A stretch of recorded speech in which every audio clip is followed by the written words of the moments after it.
दोस्तों नमस्कार, स्वागत है आप सभी का एक बार फिर से आपके अपने YouTube चैनल सक्सेस मंत्रा बाय दीपक राय में। और आप मुझे भली भांति जानते होंगे, जो नए छात्र हैं उनके लिए बता दूं, मेरा नाम दीपक राय है और मैं पिछले 5 सालों से YouTube पर आप सभी के लिए यूपी स्पेसिफिक एग्जाम की गाइडेंस देता आया हूं।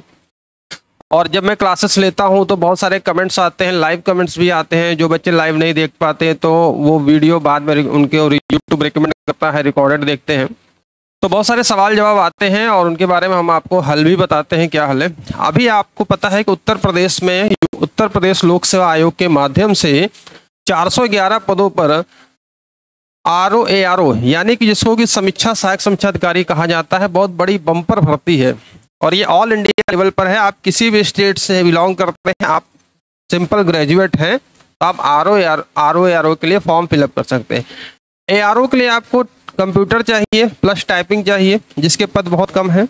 RO में आप सिंपल ग्रेजुएट हो, किसी भी स्ट्रीम से आप ग्रेजुएट हैं, आप एलिजिबल हैं, तैयारी कर सकते हैं। अब जब फॉर्म फिलअप किया जा रहा है तो बहुत सारी समस्याएं आ रही हैं। और देखो भाई, मानवीय गलती हो जाती है। बहुत सारे छात्र हैं जो अपने से फॉर्म नहीं भर पाते हैं, वो साइबर कैफे में जाकर फॉर्म भराते हैं। और कभी कभी होता क्या है कि साइबर कैफे वाले की ना चाहते हुए भी, देखो कोई जानबूझ कर गलती करता, ना चाहते हुए भी कोई मिस्टेक हो जाता है ना।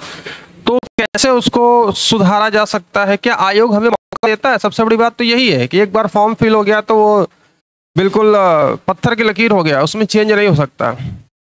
आज इसी मुद्दे पर हम बात करने वाले हैं। अगर आप चैनल पर नए हैं तो चैनल सब्सक्राइब करके बेल आइकन को प्रेस करिए। मैं डेली शाम को 4 बजे लाइव आपसे मिलता हूं हिंदी की क्लास में, ठीक है।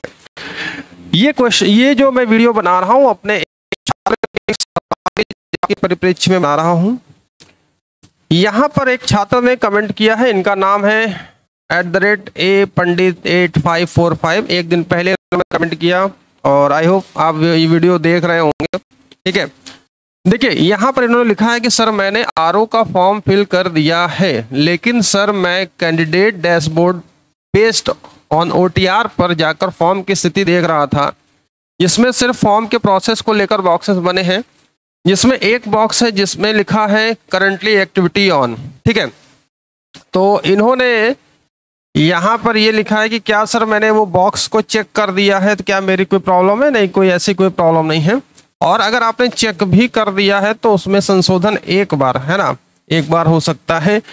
इसी के साथ ही साथ देखिए स्वर्णिका त्रिवेदी जी हैं, इन्होंने क्या लिखा है कि मेरे फॉर्म में एक मिस्टेक हो गई है, मैंने BCom वाले स्टेप हैं उस पे यस कर दिया, बट मेरी क्वालिफिकेशन BSc है।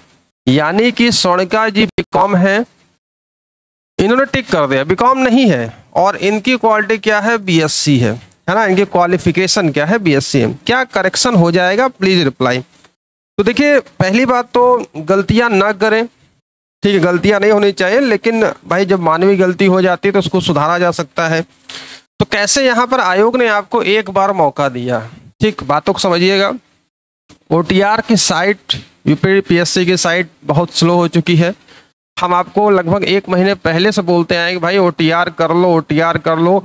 आयोग पेपर के माध्यम से भी आपको सूचित करता आया है कि OTR न करने की स्थिति में अभ्यर्थी स्वयं जिम्मेदार होगा, ठीक है। अब फिलहाल लोड है सर्वर पर, तो आप रात में लेट नाइट ट्राई करिए, अर्ली मॉर्निंग 4 बजे करिए, 3 बजे करिए, है ना, 5 बजे करिए। जब थोड़ा सा सर्वर पर लोड कम होता है तो हो जाएगा, डोंट वरी। आयोग अगर नहीं होता सही तो आयोग कुछ ना कुछ व्यवस्था करेगा। आप लोग लगातार आयोग के हेल्पलाइन नंबर पर फोन मिलाते रहिए, ठीक है। यहाँ पर आपने अगर विज्ञापन पढ़ा होगा, विज्ञापन अगर आपने पढ़ा है तो एक चीज यहाँ पर आयोग ने बहुत ही स्थिति क्लियर कर दी है। क्या स्थिति क्लियर कर दी है? बोल्ड करके इसको बताया है। आपको आयोग ने यहाँ पर बताया है कि ऑनलाइन करने से पूर्व क्या क्या चीजें हैं। आपको बकायदा इन्होंने स्टेप बताया है। पहला स्टेप क्या होगा, है ना, यहाँ पर जाकर यूजर इंस्ट्रक्शन, एडवर्टाइजमेंट, अप्लाई। तो प्रथम चरण में अप्लाई क्लिक करना है, यस करने के बाद द्वितीय चरण की प्रक्रिया पूरी होने के बाद आपको क्या करना है, यहाँ पर जाना है। तृतीय चरण में आपको पेमेंट करना है, नेट बैंकिंग। और आप जब चतुर्थ चरण देख रहे हैं, यहीं पर आपकी समस्या का हल है। आप जब चतुर्थ चरण देख रहे हैं तो यहाँ पर साफ साफ लिखा गया है आवेदनोपरांत, यानी कि आवेदन आपने सक्सेसफुली सबमिट कर दिया। आवेदन आपका लॉक हो गया, ठीक। लेकिन आयोग ने एक चांस दिया है, आवेदनोपरांत अनिवार्य व अधिमानी अर्हता। अब भाई अनिवार्य अर्हता मतलब क्या, आपकी ग्रेजुएशन अनिवार्य है, ठीक है, अनिवार्य अर्हता है आपकी। आप विदाउट ग्रेजुएट तो आप क्या करोगे, अप्लाई ही नहीं कर सकते हो। हाँ, एप्लीकेशन जब आप फॉर्म भरते हो तो इसमें केवल इंटर की डिटेल, हाई स्कूल डिटेल मांगता है, और आर यू ग्रेजुएट तो ये पूछता है, तो उसमें यस क्लिक करना होता है, ठीक है।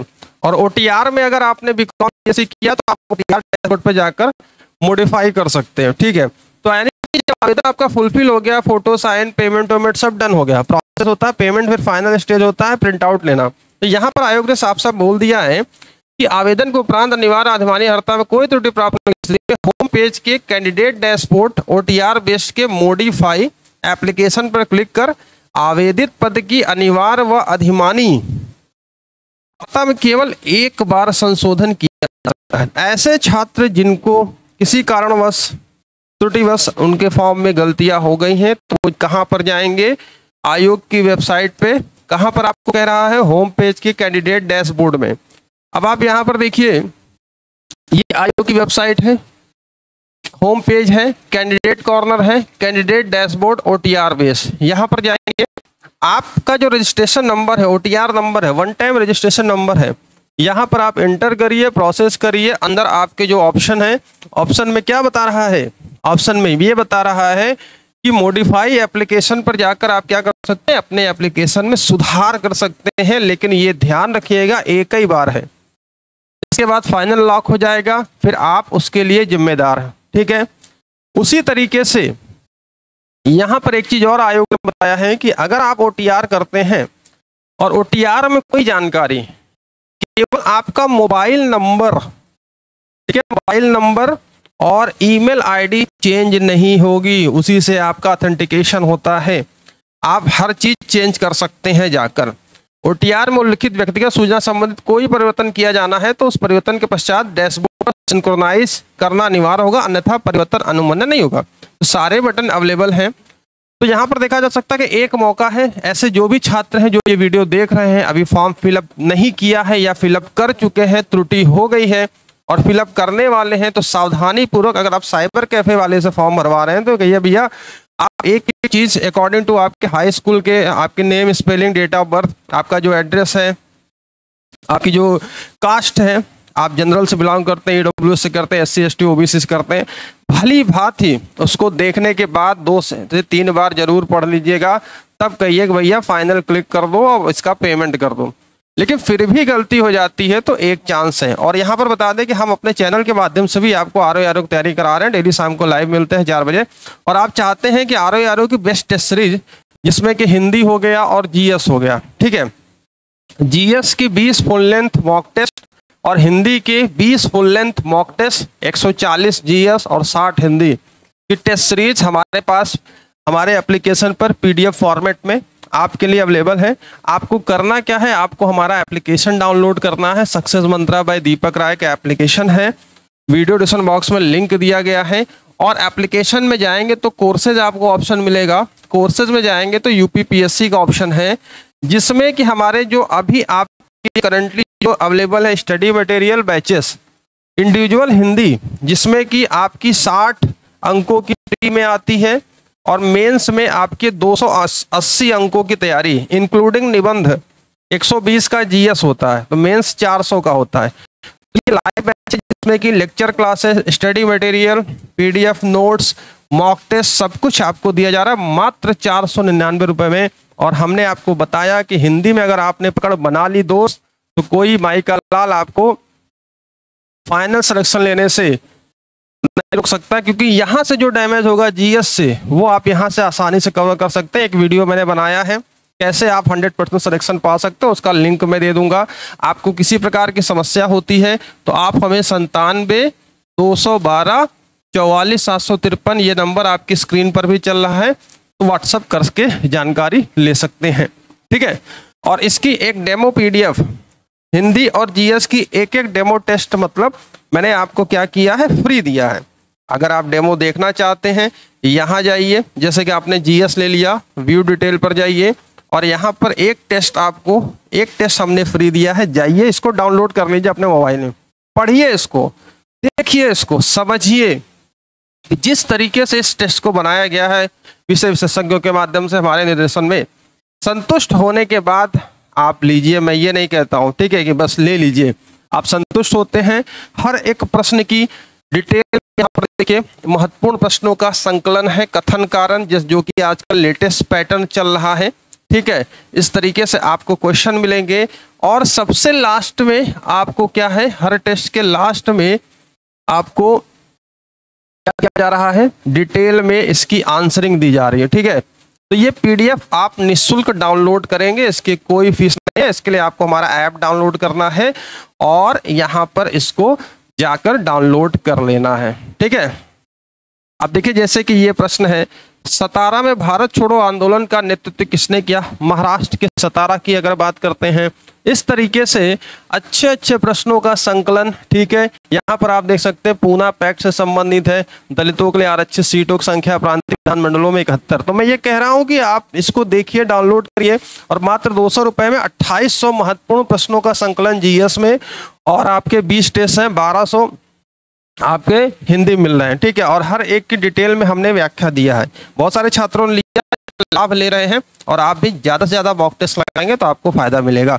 तो अभी जाइए हमारे ऐप को डाउनलोड करिए। किसी प्रकार की समस्या होने पर आप 97-212-44-753 पर व्हाट्सअप करके जानकारी ले सकते हैं, ठीक है दोस्तों। तो जो चीज़ मैंने बताया आपको कि यहाँ पर आपके लिए क्या चीज़ें हैं, आयोग ने एक बार मौका दिया है, जाइए और यहाँ से आप क्या कर सकते हैं, ठीक है। ओटीआर आपका नहीं हो पा रहा है तो लेट नाइट ट्राई करिए, श्योर हो जाएगा। 1 से 2 बार ट्राई करेंगे, 3 बार करेंगे तो आपका हो जाएगा।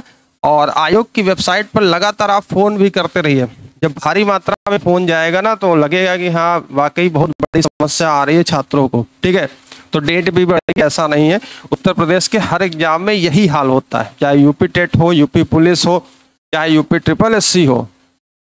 कभी भी वेबसाइट पर इन्होंने इनके सर्वर के मेंटेनेंस पर कोई खास अच्छा काम नहीं किया, मतलब कह सकते हैं कि हैवी सर्वर, जैसे कि सेंट्रल भर्तियों में होता है। आप रेलवे की देख लो, SSC की देख लो, सीटेट की वेबसाइट देख लो, है ना, NCERT वाली, CBSE वाली देख लो, NCERT BS UPSC देख लो। आज तक कभी सुना आपने UPSC की साइट बहुत स्लो चल रही है और आवेदन ही नहीं हो रहा है? आप भले कहेंगे कि इतनी मात्रा में UPSC में नहीं अप्लाई होता है, लेकिन भैया आप कि आपके घर बारात आने वाली है, आपने जितने मेहमानों को न्योता दिया उससे ज्यादा बनवाते हैं ना। आपको पता है हमारे घर में 1000 मेहमान आने वाले हैं, 1200 का खाना बनता है, 1300 का। आयोग को भी पता है वैकेंसी निकली नहीं कि लाखों की संख्या में आवेदन आएंगे, तो क्यों नहीं सर्वर को एक ऐसा मजबूत बनाते हैं कि ये समस्या है आए कि बच्चा बस जाए और वो अपना फॉर्म भरे, आधे घंटे में सारी प्रक्रिया करके वापस आ जाए। ये नहीं कि 5 दिन 10 दिन वो फॉर्म के चक्कर में ही पड़ा रह गया और एक सरदर्दी अलग से, उसके बाद कब वो पढ़ेगा, कब वो क्या करेगा, ठीक है। और ऐसा भी सिचुएशन आता है, आयोग पे जाकर धरना देना पड़ता है कि वेबसाइट नहीं चल रही, कैसे फॉर्म भरा जाए, ठीक है। कभी कभी आयोग क्या करता है, ऑफलाइन आवेदन तो पहले चलता था, अब तो नहीं, कुछ छात्र छूट जाते हैं उनसे ऑफलाइन ले लेता है, ये भी ऐसा होता है काम। तो फिलहाल चलिए इस वीडियो को बस इतना ही। वीडियो को वैसे लाइक और शेयर करिए, और आप चैनल पर नए हैं तो चैनल सब्सक्राइब करके बेल आइकन को दबाकर ऑल नोटिफिकेशन दबा लीजिए। हमारे टेलीग्राम चैनल से भी जुड़ जाइए, जो भी अपडेट होती है, जो भी वीडियोज होती हैं वहां पर शेयर की जाती है और आपको पठन पाठन संबंधित सारी जानकारी दी जाती है, ठीक है दोस्तों। तो thank you very much, take care, bye bye, मिलते हैं आपसे फिर अगली क्लास में। Thank you.